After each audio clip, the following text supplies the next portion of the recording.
Okay, I will start record. Let me go live on Facebook and then we can start. And I'll monitor the people to admit. Thank you. Okay. Let me make sure we're good.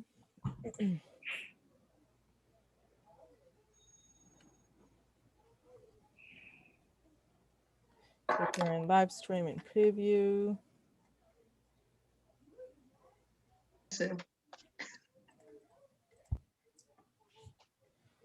Okay. So I heard some people are already tired from the snow. Are you also tired of the snow? Or what?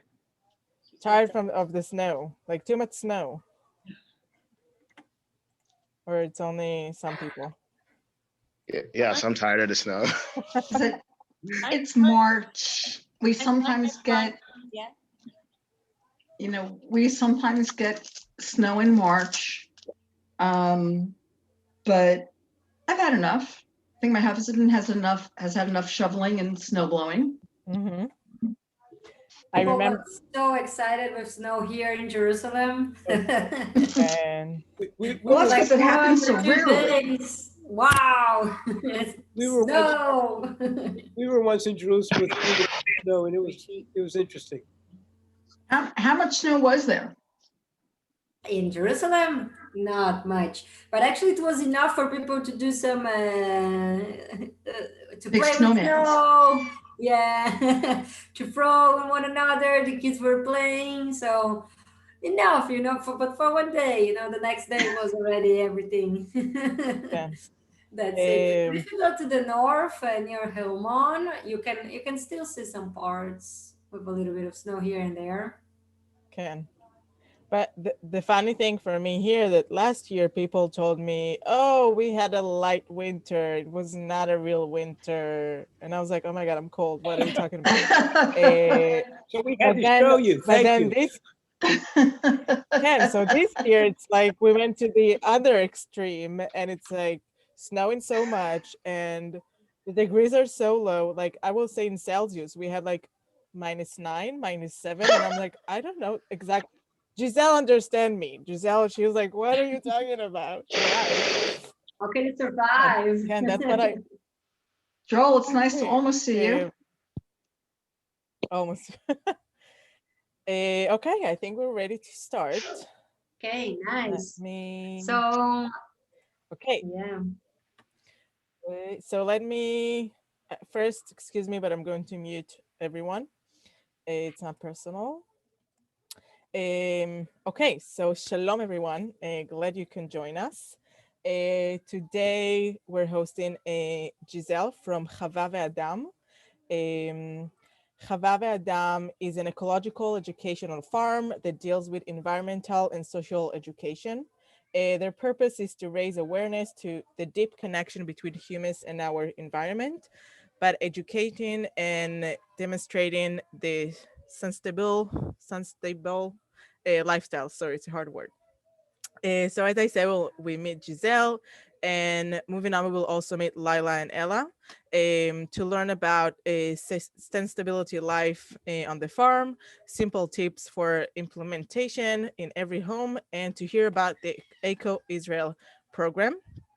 And also on a personal note, I also told Giselle earlier, I know Hava Adam located in Modi'in, which is where I grew up, where I'm from.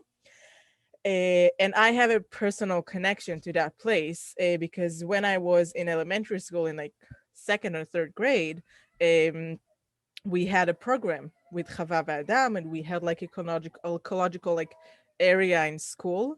So I learned like to build a terrace from like mud, the steps, and like make pita on the tabun, on the fire, and like herbs tea. And also I learned about the environment and recycle and like what's going on with our garbage. And I remember as a kid, I learned that, and I would go to my parents and be like, hey, let's use reusable utensils instead of when we're going out to picnic instead of like taking plastic ones. And it's something that I'm taking with me until these days. If they're recycling and reusing, and even I think some of you know that I lived with my grandparents for 3 years, and they also recycling. Now it's like my grandpa's job, since I'm not living with them anymore. He taking care of, like, the paper and the plastic and everything. So I'm really excited that we're having a Giselle here with us to talk about Hava Adam. So again, I love that place. So Giselle, the stage is all yours now. You need me to unmute you, or you get okay? Okay. Okay. Hi, everyone. So I'm Gisela. I'm originally from Brazil, a place that we don't have snow at all. We were talking about it previously. And I made Aliyah 4 years ago. Um, and right after I studied in the UPA in Haifa, I went right away to Hava Adam to learn the PDC, the Permaculture Design Certificate. Hava has some programs, and one is called the internship Work the Land. Went there, spent 2 amazing months at the farm, and as they said, also it stayed with me. I went to Tel Aviv to study my master's in environmental studies, and as by chance or by fate, I just stepped into my previous teacher that was now the director of the farm, and asked if I wanted to work at the farm. And I couldn't say anything but yes, of course. And then, as a good psycho, I returned to the farm as international programs coordinator. So have some different international programs, like a 2-month internship one, a 5-month Masa program called Eco-Israel that we're going to talk a little bit later. Some other programs with youth movements of people from all over the world. So, of course, mainly from United States, but also from South America and from Europe, from South Africa, from Australia. So we receive people from all over the world, and at least when we are not in Corona times, it's a little bit more difficult. But yeah, usually we are very happy that we can put this diversity into practice also with people. I would like first to start with a little video so you can see a little bit what is the farm. So when I talk about the places and the people, so you can have a direction on what to imagine. So Adi, if you can put the video so you can know a little bit from what is the farm. It's a video that was made 2 years ago, and shows a little bit different parts of the farm and different people.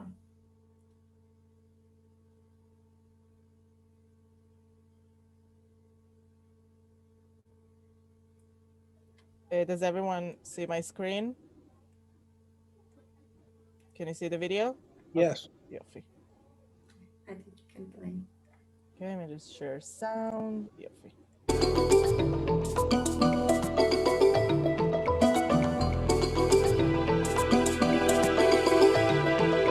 Here on the show, we've taken you to many places in which Israelis are choosing to lead an ecologically sustainable lifestyle. Today, we're taking you somewhere that's taking these concepts to the next level. Established in 2003, the Hava Adam farm in Israel's central region welcomes visitors from all parts of the globe to learn in depth about the theories and practices of living a sustainable lifestyle.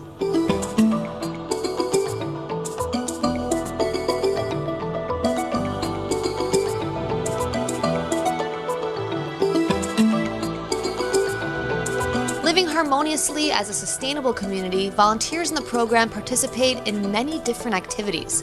Together, the group embraces a communal lifestyle, with each individual contributing to the efforts.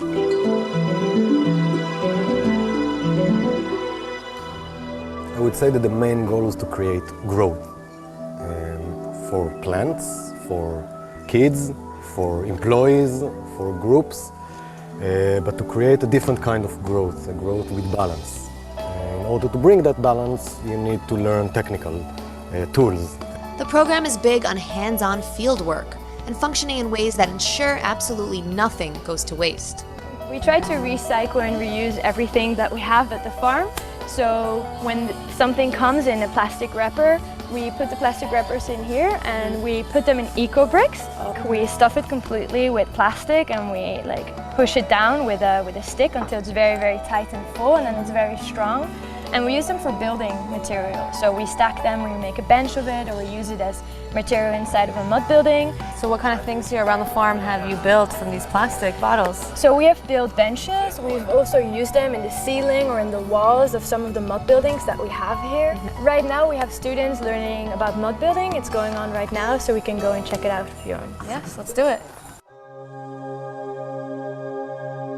So right now they're making a part of a bench that we're building here right next to the mud building center. And how long does this take to dry? It really depends on the climate and the weather. So right now it's very hot in Israel, so it will take a month to dry. Building with mud is one of the oldest techniques known to man. The bricks form structures which are surprisingly durable and sturdy. At the farm, it's used for making buildings, fences, and even furniture. So in order to create the right mud mixture, we put different parts together. So there are different types of soil that all have different properties. So as you can see, these one have bigger grains than these. So she's adding little and little water to avoid that it's too much and too watery. Because you want it to stick together. That's why you add the water, so it becomes more of a clay. The objective of the farm is to be extremely self-sufficient. Volunteers work in a number of gardens, not only to grow the healthy vegan food that's served at each communal meal, but also to create herbs specially extracted to concoct medicines. So we grow different types of herbs here at the farm, like calendula, sage, rosemary, and this is the perfect time of the year to harvest these plants and turn them into medicine, which we do here in the Herbal Medicine Center. So this is like the equivalent to your doctor's office. Yes, exactly. It smells so nice in here. Yeah, right now we have a group of students from Brazil that is cutting sage and lemongrass, which we're turning into essential oils and tinctures. Over here you see the lemongrass that is boiling in a special pot that we use to extract an essential oil of it.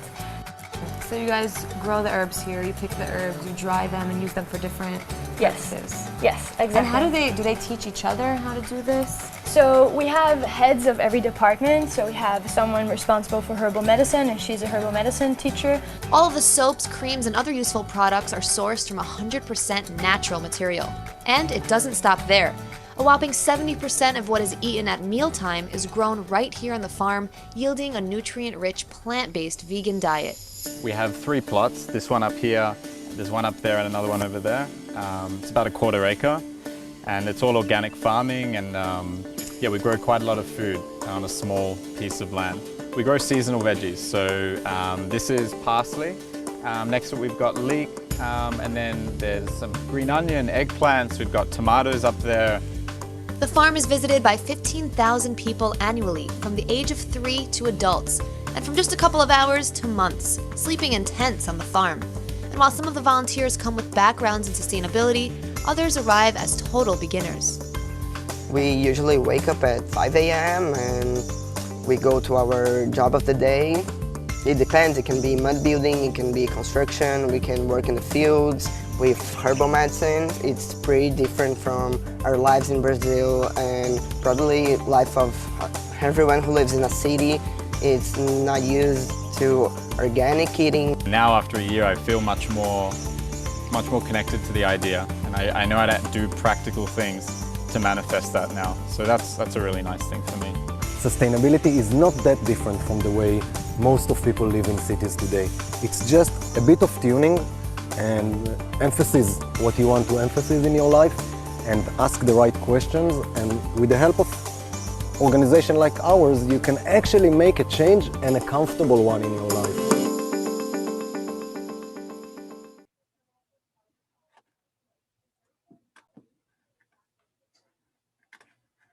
Okay. see. Gisela, are you back? Oh no. Okay, Gisela had some internet Oh, problems. Let me let her know that we're okay.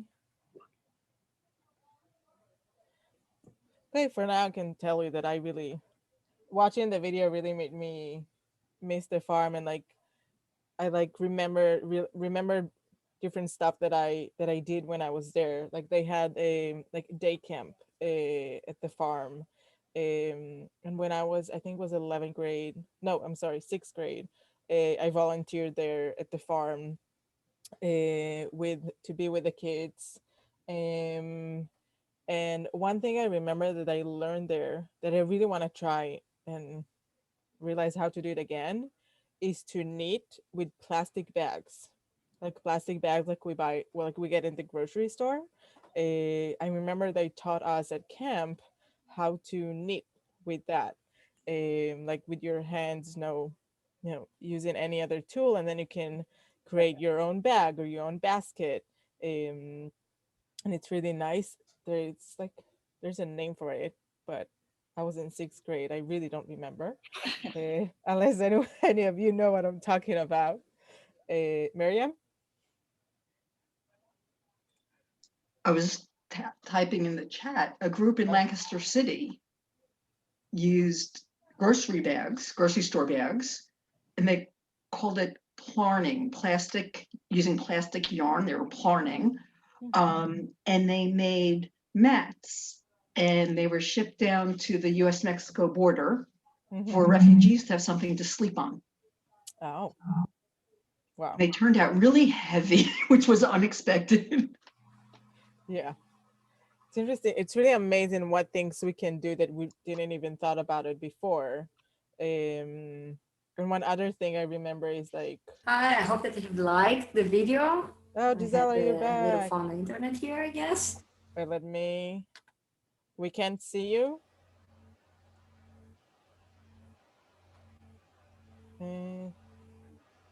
Gisela, can you open your camera? Okay, for now, we'll continue sharing that. I remember one of the... Okay, can I continue, Adi? Oh, can, but we can't see you. Your video is off.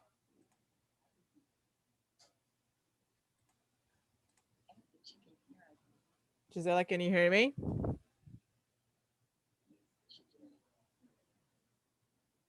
Okay, one of the nights, we stayed overnight, and I remember we slept in a teepee. They had, I don't know if they still have the teepee. I should ask Gisela or Ella if they still have the teepee there.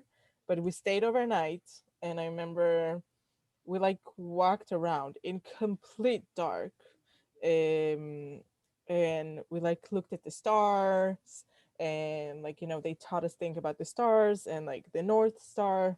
And I remember one time it was just like they told each one of us to sit in a different spot, and just to be quiet.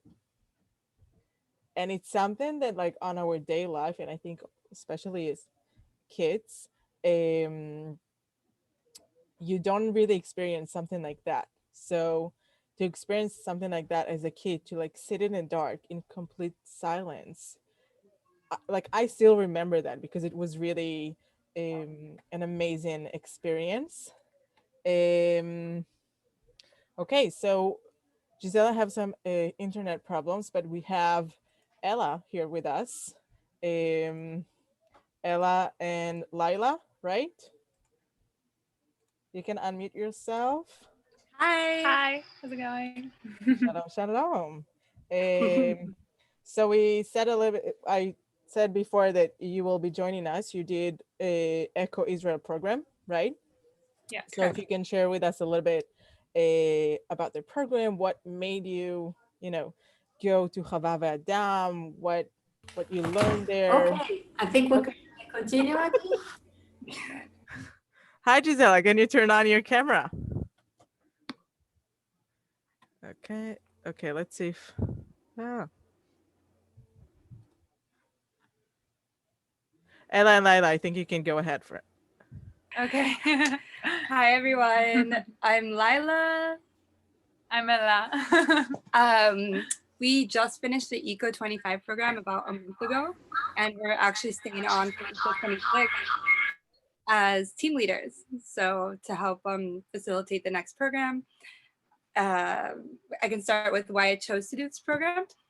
I was really interested in sustainability, and coming back to the land of Israel was always important for me as well. So about 2 years ago, I started looking for a program, and I found Hava Adam, and I found it super interesting, but I found a really good job. So I waited a little bit longer. And then once Corona hit, I decided to come on the program because I felt really removed from the planet around me, just being stuck in my room selling software. So I made the decision to come, and it was the most incredible thing I could have done. That's just why I decided to come. I actually visited the farm in 2017. I was on a program called Onward Israel, which is an internship program. I did it while I was in college, and we had a retreat to the Hava, and I had never heard about it before, and I had the most wonderful experience. And then I was in a kind of in-between stage after Corona hit. I was teaching English abroad and traveling a little bit and trying to find the next thing that I wanted to center and focus on. And I remembered the farm, and I looked it up, and they were still doing the programs. So I signed up, and I'm really interested in sustainability, but I have never really delved into it before. So it seemed like the perfect opportunity because it's free. You come with what you want and what expectations you have, and you make of it what you will. And I learned, the permaculture design course was a huge part of the program, and just working on the farm and I really enjoyed mud building. I had no idea that it was something that I would be interested in, but working with my hands and connecting with the earth in Israel in this way was something that I was so glad that I took advantage of and experienced. It's cool, actually. See, I never saw that video before, the one that she showed at the beginning, and it's really crazy to see how much the Hava has changed since that video. A lot of the same structures are there though, like the little triangle wall that was being built by the Mud Center. So it's cool to see the people that were building it, that I just imagine the things that we've built on the farm that are going to be there in years to come. It's really exciting. And the plastic bag weaving is something we also learned to do on the farm. So it's really cool that all of these different generations of people get to go through there and learn it. And change it. And create a new energy and bring something from what we've learned and give it to the next crew. And we're really excited for the next group to come and to enhance our experience and build a new community in this already thriving community. Yeah, so if you guys have an idea of our day-to-day, what it was like at the beginning. So we have certain days that we do farm work. So we help out with agriculture, fields. Idan is someone that runs a CSA on the farm and has amazing produce that we get to help pack and pick. And we all fight over the spots of who's gonna work in Idan's fields. We usually get them. We had a mud building course with Edith, who's sculpted out of earth herself. She's the most incredible, beautiful human being who's super excited about mud building. Then we had medicinal herbs with Valeria, who's also a witch out of Harry Potter with all the herbs that you can think about. And the center itself is beautiful. And just to be inside a mud structure and learn about all of the plants growing around you and what you can do with them. And there's just endless knowledge and wisdom that, I'm wearing deodorant that we made on the farm. That's something really cool that we learned how to make. And our toothpaste we made something called Magic Balm, which is actually magic and solves any cuts and wounds, and I will never buy Neosporin ever again. And Wow. we've been talking about the farm. We've been gone for a week. We took a little break and we're out in like city life, and it's really weird because we're used to compost toilets. We're used to solar energy, and like it's crazy how much we take the farm with us, and it's really weird adjusting to a normal world again. Yeah, it's weird that that's the normal. Like this is like that's the kind of life that most people lead, and we get to experience like nature full on and be immersed in like the weather and everything that's happening around us. The weather's solar energy. Wow. Amazing. Thank you, girls. Thank you, Laila, and thank you, Ella. I'm back from the technical problems, now from my phone. I hope that you all could see the video and heard a little bit about the experience of those two amazing participants that decided to continue at the farm. So I'm going to tell a little bit about the history and how it started and how did we come with what we have right now at the farm. So actually the farm started in 2003, like 17 years ago. And the idea was actually to create a place of growth. So Itzik, the founder of the farm, together with some other people that believed in his idea, that actually came from one of his classes in the kindergarten.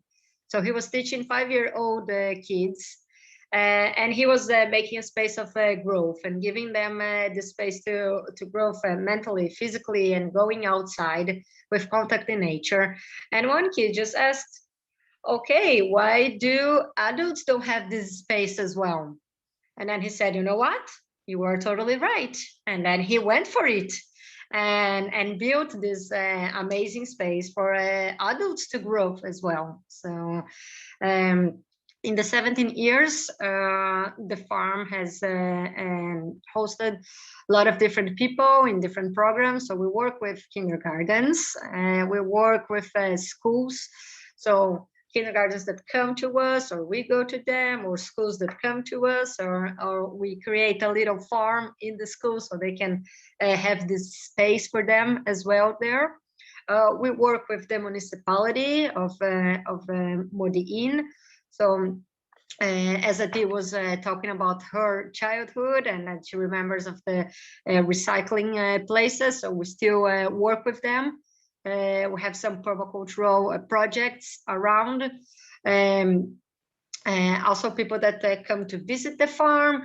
There are some spaces that we rent in the farm for families that want to grow something and they don't have a space in the city, so they can come and bring their kids as well. We have some fields together with Idan outside the farm, and grow vegetables to sell to more than 200 families. And we have, of course, the international programs at the farm. So people coming from all over the world to stay for 2 months or 5 months, sometimes even more, to do one program and another one. We are very proud to receive all our alumni at the farm, and for them to volunteer and to continue their work, to continue in connection with us, to have to build a community. And we have Shinshinim. So Shinshin, it's an acronym for Shnat Shirut. So they are young Israelis. Before going to the army, they want to serve 1 more year and to arrive in the army a little bit more mature.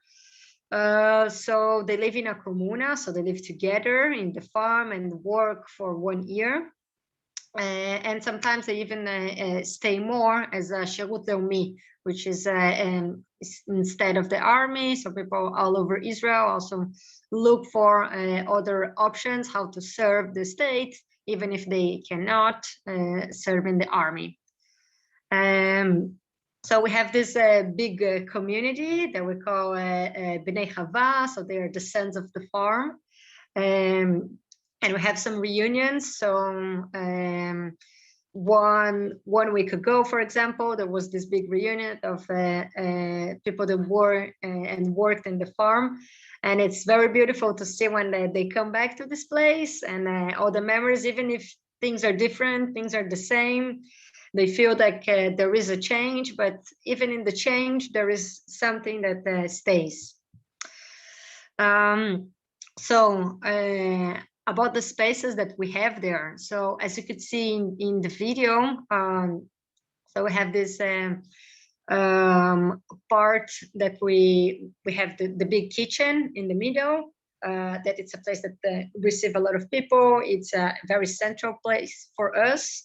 We have in different areas, so have different coordinators for each of area, so people can learn more about it in professional courses, or people that just go for one day at the farm, they can do different workshops there as well. Actually, what is the most important for us, it's that people can experience sustainability, because I think that more in our world now, it's very easy to just write sustainability in their phones and to read about it in Wikipedia. But it's very different to come to a place and to experience it firsthand. And I think that's what makes our place special.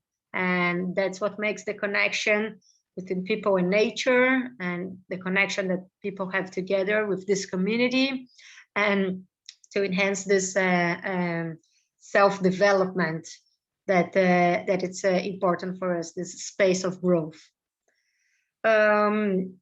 So all this sustainability, what do we call sustainability in the end of the day? You know, what is this sustainable lifestyle? So for us is to close cycles.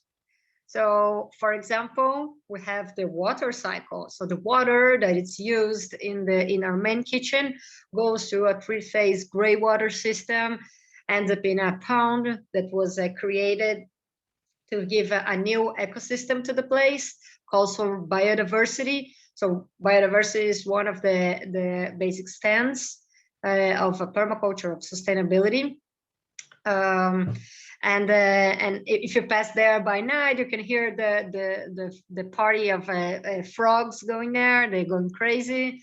You can see that it's working because they have plants and it's growing. It's green. So now the farm is very beautiful with the spring coming after all these rains. Although we didn't have a very rainy winter this year, still, you can see it's amazing, the difference. So in Israel, in a place that it's so arid, a little bit of rain, it already makes all the difference. Also the showers that we have, so the water also goes to the soil. That's why when you come to the farm, we ask for all the toiletries to be biodegradable. So people already start learning and listening about this kind of concepts, such as biodegradable. What is this? And to ask yourself, like in our day by day, what do I use? What do I buy? It's part of the consciousness that we try to create. Or we can talk about the soil cycle as well. So we plant, we harvest. Our farm is farm to table, so everything that we harvest goes directly to our kitchen. People that learn how to cook a vegan, delicious, healthy meal. So everything is fresh.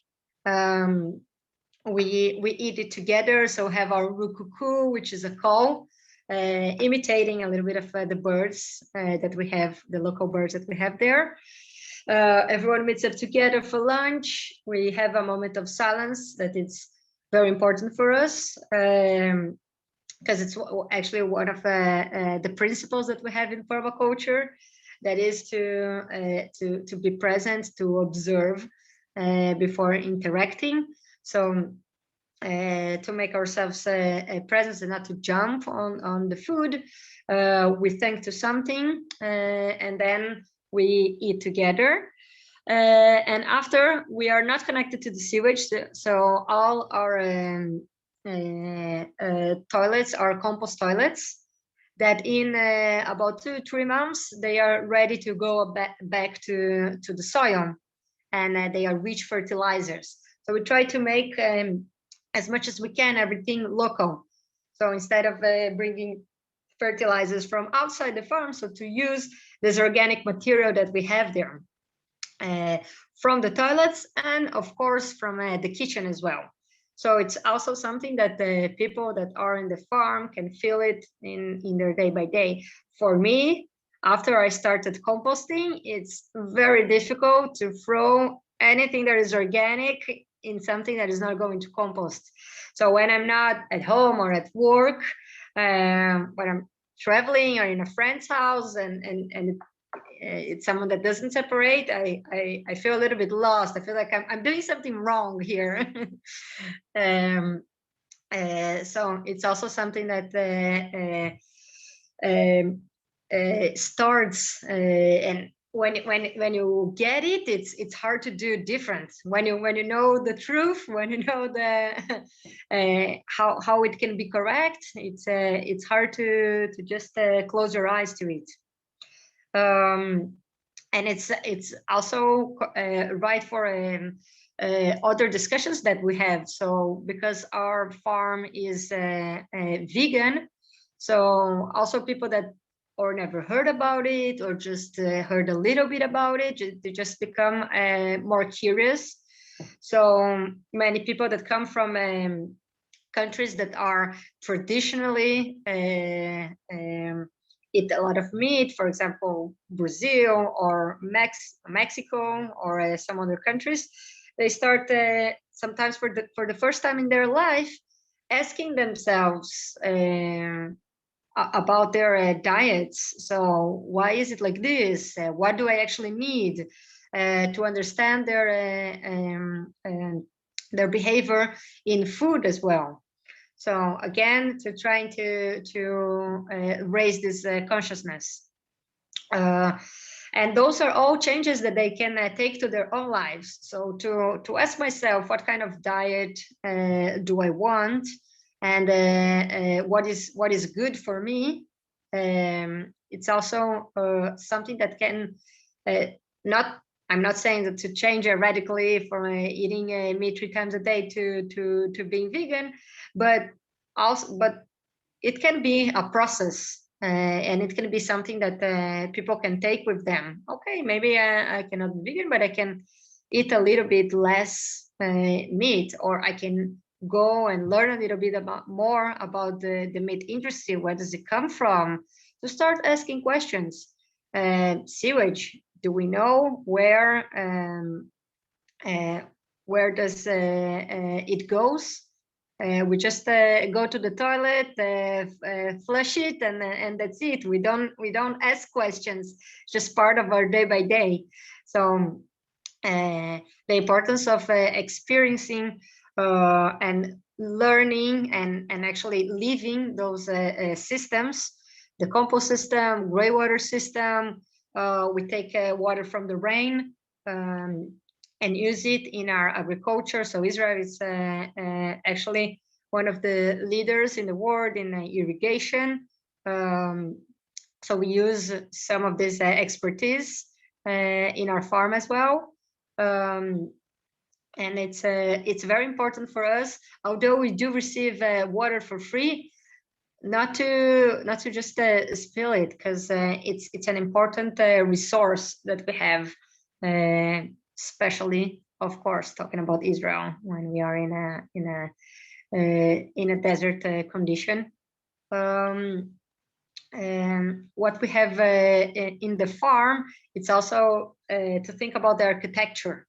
So we have this eco-construction. So we learn about how to reuse materials such as wood, or to use what we have in the local area. So to look for stones, to look for the kinds of woods that we can use that are already there, and to use the structure that you can see there as well. So people that work with the eco-construction team, can learn more about it, or with the mud building team. So also how to build with mud. And a lot of our constructions, a lot of our buildings, they are made of mud. And it's something else when you can put your hands in earth. And sometimes it's the first time that people actually enjoy putting their hands in dirt. And dirt is usually something that we consider so yeah, it's disgusting, it's I don't want. And then you start, and then suddenly you are there, involved, and you are in connection with earth. And that it's very beautiful, and we see that it's so natural with kids, and somewhere we see that we lose this connection. For us, it's so natural to put our hands on a cell phone, but not to put our hands on dirt. Yeah, somewhere there in the way we disconnect a little bit.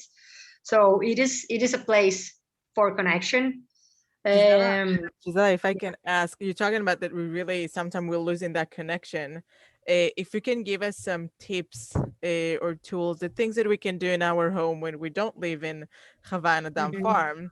Like one thing that you said is to take like one moment of silence before we sitting down to eat, to really be present in the moment and be thankful. I never thought about it, and I think this is a great tip. And if you can share with us some other small tips that we can, do in our day-to-day life, as I said, without living in the of course. So I think that the most important is to use the 3 R's. So I think that when people say ecology or sustainability, tend to think about recycling, which is, I think, one of the basic mistakes. It was a marketing mistake that we did somewhere there. The first R is to rethink, or to give a conscience. So the best way of recycle is not having to buy it at all. So it has to start before doing the action. So also when people come to the farm, we say that they are responsible for everything that they come with.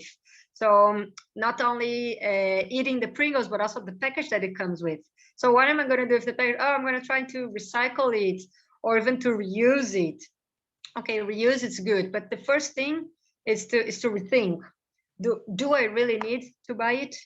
So when I'm going to buy something, to think about the whole ecological footprint, meaning is it from a plastic or from another kind of resource?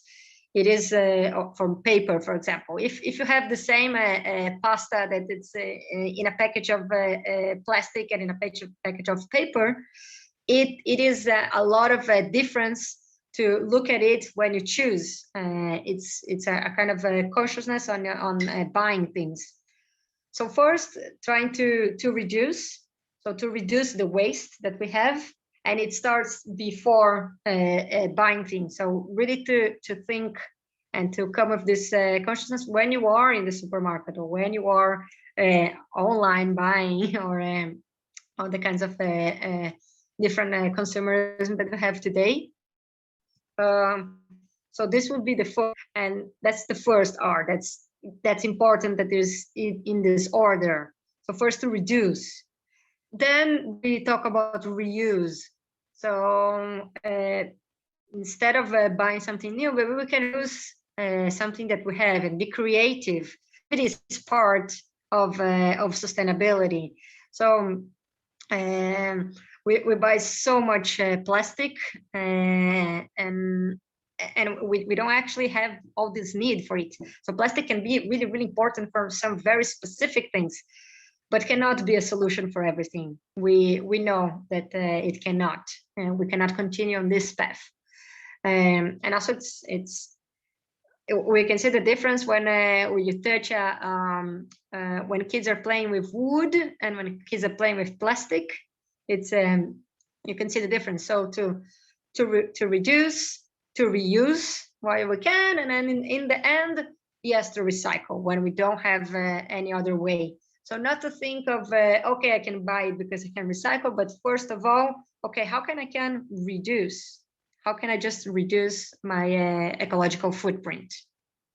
Okay, so I think that's one of the consciousness that we try to keep alive at the farm. Actually, before we finish, I'd like to give some minutes for questions. So if someone wants to bring something. תודה רבה. I actually have a question that I want to also to ask Ella and Laila that we're talking before.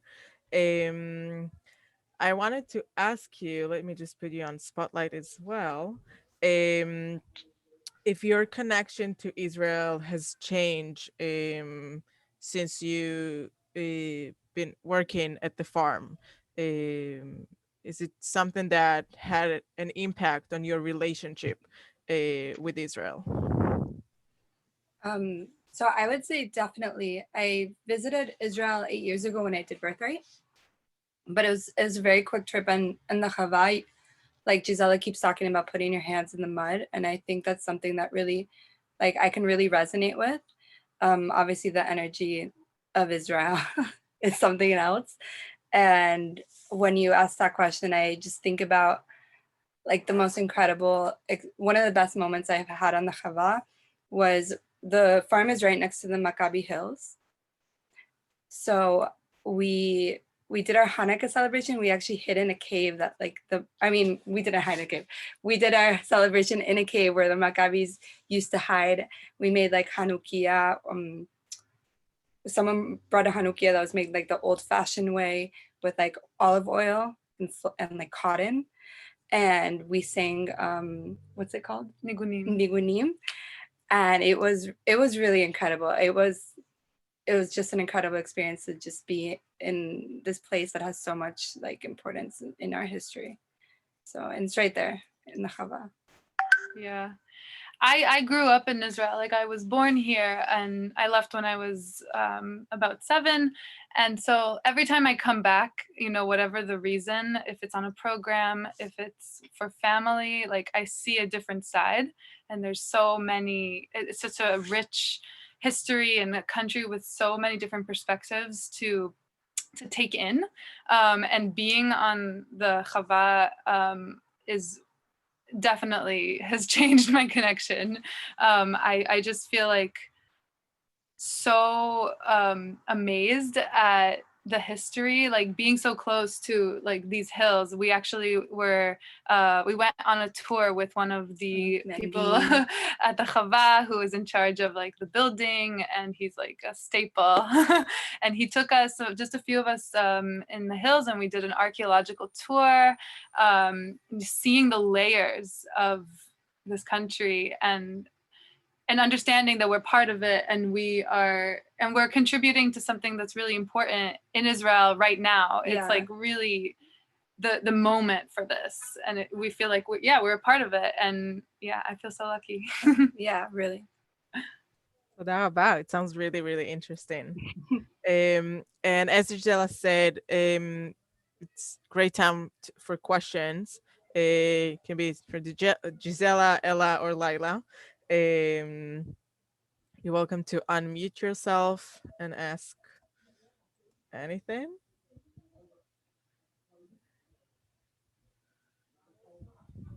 You mentioned that people can come and stay. What is the shortest time people come and stay? Is it overnight? So we do receive volunteers of people that already worked in the farm, and we do receive visitors. So anyone can just enter in the farm and visit for a day, or to ask for workshops and etc. So it can be from some hours until some days. Thank you.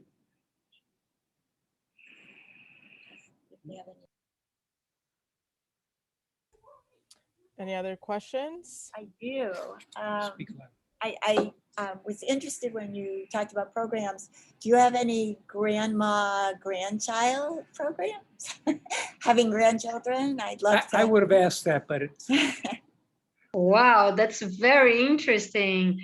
I mean, not that I can recall of, but I do remember when we used to have the kindergartens festival when they finish. So the parents and sometimes the grandmothers and grandfathers is to come as well. What we do have a lot, it's family groups coming and doing activities together. Okay. So they take like a one full day and do some different workshops. And they love like in herbalism and a little bit of a construction. They build something together, and or mud building and put their hands on mud. We have some beautiful art done in the mud building center. So yeah, we have some of those. And is there anything specifically Israeli about the Hava and Adam? I mean, you're saying Hava all the time. What happened to Adam? A good question. So actually, it's interesting because this that Hava comes before Adam. It's actually one of the strong things that we have at the farm, because we do take this feminine side before. So not only because Hava means farm in Hebrew. Right. So when we say the Hava, we mean the farm, but also changing the usually say Adam and Eve and not Eve and Adam, also to put woman in a different position that it's usually put, and to give this kavod, this respect for all the feminine side that we have at the farm. Thank you.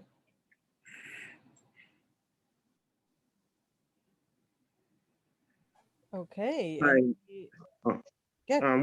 What types of fruits and veggies do you grow on the farm? Ah, great question. You want to answer it, Ella and Lila? Fruits and veggies that we grow on the farm. Right now, we were really excited during winter. We have a lot of greens. So many greens.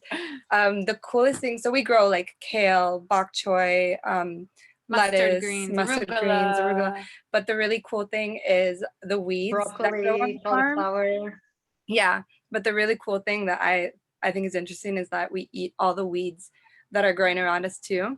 So there's like hubeza, there's milk thistle, and we humah. I don't know. There's like the ones we went like on a foraging tour, which was one of our activities, and we learned about all of the natural like local plants that you can eat that are also on the Hava. They're on the Hava and in the forest surrounding, and it's amazing because now you look around and you realize that you have so many options. So many salads. So many options. And I'm really excited. This season coming up, we have a bunch of loquat trees that are going to be ready, and we have a bunch of lemons, which is perfect because we need it for tahina. Blueberries. There are strawberries, and yeah, some different kind of some trees, and especially the plantation. They are different from a summer and a winter.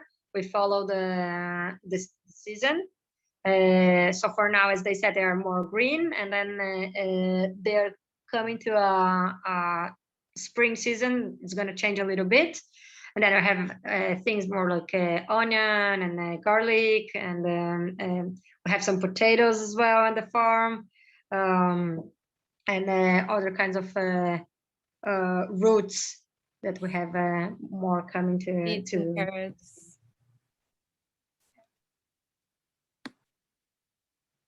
Thank you. תודה רבה. Any other questions before we say thank you? Okay. Hey, so I would like to say some last words. First, thank you for inviting us, Andy. It was very nice to share a little bit of what is in our farm, and I want to make an invitation. So everyone that is that feels invited to come to the farm. It's in Modi'in, between Jerusalem and Tel Aviv. You can just go visit for a day. You can talk with us and schedule a workshop, or even if you're coming with groups, we have some days for groups as well, all the kinds of different programs. And also we have a Masa program, a 5-month Eco Israel. So also, if you know people from 18 to 30 years old that are looking for a different Masa program, someone that likes nature, so you are invited to share the information. Toda raba raba, and toda raba. I put everyone on the screen. Toda raba, Gisela, Ella, and Laila. It was very interesting. I think it's a lot of things that we can think about to really how to do in our day-to-day life. It also made me really miss the Chava. I need to go visit when I'm coming back to Israel. So toda raba again. And if anyone have any question, you're welcome to email it to me, and I can text Gisela or Inbal from the farm that I was in contact with. I'm sure they will be happy to answer. So toda raba again. Enjoy the rest of your Sunday. Thank you. Thank you. להתראות. I'll put my contact and the farm website in this conversation, so everyone that wants to contact us can have it as well. Awesome. Thank תודה you. רבה, לילה טוב. לילה טוב. Oh, yeah.